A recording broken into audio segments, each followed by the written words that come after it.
say hi to a happy day and enjoy listening while I read to you a story. Shark Surprise. Ariel was swimming near the ocean surface one day when she heard a rat-a-tat-tat above her head. Curious, she popped out of the water. Her friend Scuttle was on a rock. He was beating that looked like a musical instrument. "Where did you get that?" asked Ariel. "It just floated by," Scuttle replied. "It must have come from that new shipwreck out by Coral Cove." Ariel couldn't believe her eyes. A new shipwreck with musical instruments on board? She had to find it. Ariel rushed home to get her collecting bag. As she passed the throne room, he saw her father speaking with her sisters. "A large shark has been spotted in our waters," King Triton warned. "I want all of you to stay close to the palace today." He looked straight at Ariel. "Especially you," he said. "Don't worry, Daddy. I won't go too far," Ariel called.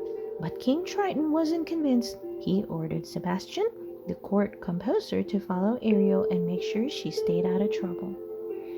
Ariel quickly found her friend Flounder. She told him about the sunken ship. "It has humans as musical objects," she said excitedly. "But Ariel," Flounder interrupted, "didn't you hear? There's a big shark swimming around out there." "Oh, Flounder, we won't go far," Ariel said. "Besides, if we don't hurry, all the treasure will float away."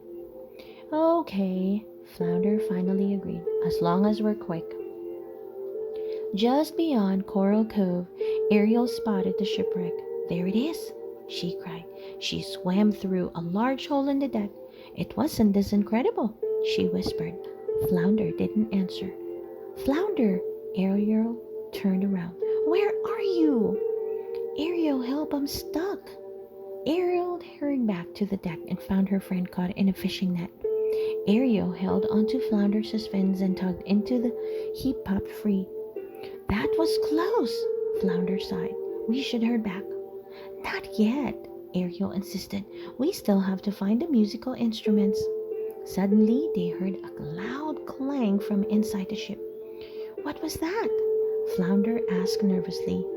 "Music to my ears," Ariel said. She and Flounder swam through the hole in the deck. Soon they discovered a large, beautiful room.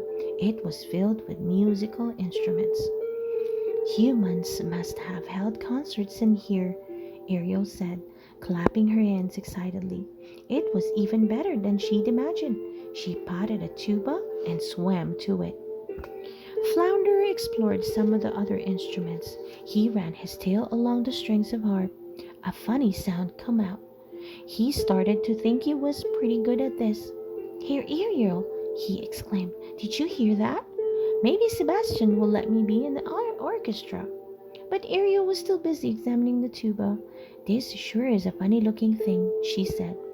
"But humans always seem to have strange objects." She wondered how it worked. She put her lips to it and blew as hard as she could. To her surprise, out popped Sebastian. "Sebastian!" cried Ariel. "What are you doing here?" "Chasing after you, that's what," Sebastian said.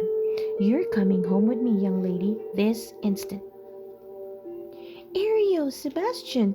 Flounder interrupted. "Look!" He pointed to the window. A giant shark was staring at them from outside. Ariel froze. She'd never seen a shark this close up before. She thought it'd be the three of them stayed still enough. Maybe the shark would move on. Before she knew what was happening, the shark had crashed through the window. There was an explosion of glass and bubbles, and in the confusion, Ariel lost sight of her friends. Sebastian and Flounder were terrified, but Ariel thought quickly. She saw a large drum and an idea struck her.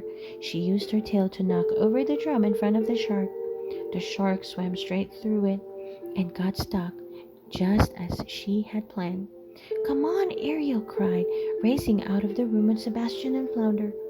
The three friends zipped through the hole in the ship's deck and into the open water, but the shark got loose and chased them. "Hold on tight," Ariel yelled to Flounder and Sebastian. She grabbed her friends and began swimming on loop-de-loops and zigzags. The shark got so dizzy he couldn't follow them. While the shark was off balance, Ariel darted into a small cave in Coral Cove. The friends kept very quiet, but a tambourine accidentally slipped and fell out of Ariel's bag. The shark heard the noise and found them. "We're doomed," cried Sebastian. But then Ariel noticed the shark eyeing the tambourine. She pulled out a few instruments. "Just play along," she whispered to Flounder and Sebastian. Ariel began singing while Flounder tapped the tambourine and Sebastian plucked the strings on a violin. "Bravo!" cried the shark. "I just love music. I tried to join you before, but you swam too quickly." "You mean you're not going to eat us?" Flounder asked. "Oh no," the shark replied. "I'm more interested in music than in merfolk and their friends." The shark introduced himself. "My name is Fang," he said. "It's nice to meet you, Fang," Ariel said. Then she had an idea. "We have an orchestra back at the place. Do you think you'd like to join us?" Sebastian nearly fainted. "I wish I could," Fang said with a sigh, "but my fins are too short to play an instrument, and my voice is scratchy." "Well, that's that," said Sebastian, relieved. But Ariel shook her head. "There must be an instrument you can play." Suddenly she noticed the shark's enormous teeth. "Or an instrument you can be." She grabbed two felt mallets from her sack. "Smile, please," she instructed. Then the shark did. She played his huge teeth like a xylophone. The sound was enchanting. "See?" Ariel grinned. "He'd make the perfect addition to your orchestra, Sebastian." Sebastian shook his head. "Ariel, the king will never allow a shark in the orchestra." "Don't worry," Ariel said. "I think I know a way to convince Daddy." Back at the place, Fang waited outside while Ariel and her friends swam to the throne room. "Daddy," Ariel began, "what would you say if I told you we'd met an amazing musician?" "I'd say that's wonderful," King Triton replied. "And who is this talented creature?" "He's a shark," Flounder blurted out as Fang swam in. At first, King Triton did not want Fang in the orchestra. Then he heard the shark's special music. After Ariel explained that Fang didn't eat merfolk, King Triton finally agreed. "I know just how to celebrate," Ariel said. "We should hold a special concert starring the orchestra's new member." That weekend, all the merfolk in the kingdom swam into the concert hall to hear the shark. They were a bit nervous, but they were also all very curious. Fang was nervous too. Sebastian raised his baton. Ariel nodded at Fang. "Let's show them what you've got." The shark opened his mouth in a wide smile. The audience gasped. But then Ariel began to play Fang's teeth like a xylophone. Everyone cheered and clapped. The music was wonderful.